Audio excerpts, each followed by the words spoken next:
Yeah.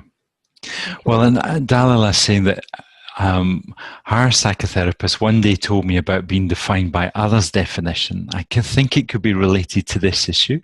What do we think? This is an interesting psychological question. What do you think? Yes, and a topic for online events, perhaps. Somebody wants to come along and talk about that. But yeah, it's like that's often spoke about, isn't it? Like, it's what other people think about us isn't the truth fact of what we are. And okay, people can get a sense of who we are, but no one's ever in ourselves.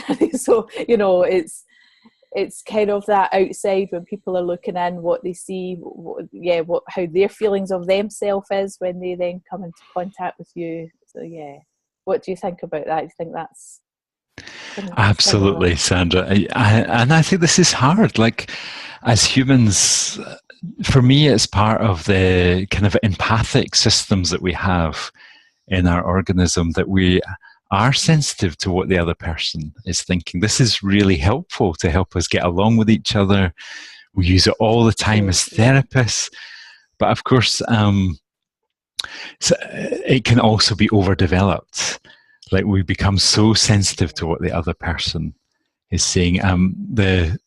The person who ran my course when I was training said that as therapists, now whether this is true or not, but as therapists, we tend to be on the neurotic side of human experience. So, I mean, that's helpful because we then are concerned that our clients are well, but we can maybe be overly worried about. Yeah.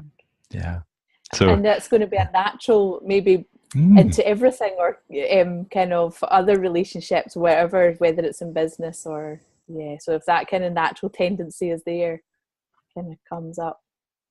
And in the person-centered world, we think about that as developing a more internal locus of evaluation. So we're more able to evaluate, well, what do I think? Am I happy with that? And but I think what you're doing around the Facebook groups and having videos, like having a private space for colleagues to post videos with just some other colleagues who are also like supportive, to me, that helps build that internal trust. Like, if we've got some other colleagues who are going, John, you've done a good job with that. You might just tweak this. Here's a little suggestion. And then I come back and post again.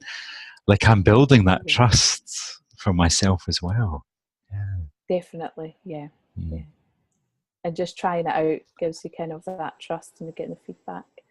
Dalila is saying it's all about balance, and it's true, isn't it? It's like the great thing about life is to find a balance in everything. And not easy, just not easy at all. And and Amanda's also suggesting, she said, I wonder if some of our uncomfortableness relates to seeing the persona that we present to the outside world. I think that's very true. I mean, I'm not great at watching myself or listening to myself. Like, I think when we hear the sound of our own voice, it's uncomfortable. Yeah, it's true. And it's a kind of process. Well, it's hard because I've been really thinking about this, and what's kind of getting at me is like, well, if it is how I am, if this is what people will see and hear, we can't change that. So it's not like we're going to then put on a show for the camera. Yes, we're going, when we're in certain situations, there are certain ways we act, don't we? And that's human behaviour as well.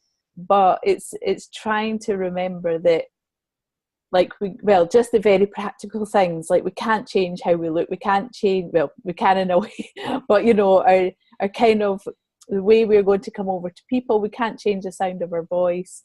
And so it's then trying to find that in between state that yes, we probably will never think, oh, that video is wonderful and I and I'm really pleased everybody's watching it, and well, I don't personally get to that point, so it's kind of not trying to get there, but as you said, kind of being easy enough to say, right, this is really important for this information to be out there.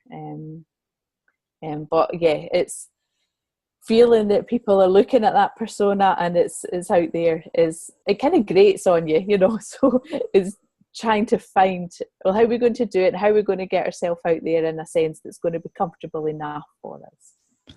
Yeah, I think that's a lovely way of articulating this, Sandra, that it's comfortable enough. And yeah, and I really appreciate you saying, like, all the video work that you've done, like, it still feels tricky for you to, like, we're maybe never going to get to that place where, oh, I love it and I'd love the sound of my own voice, but really valuing that we're communicating about our contribution, I guess.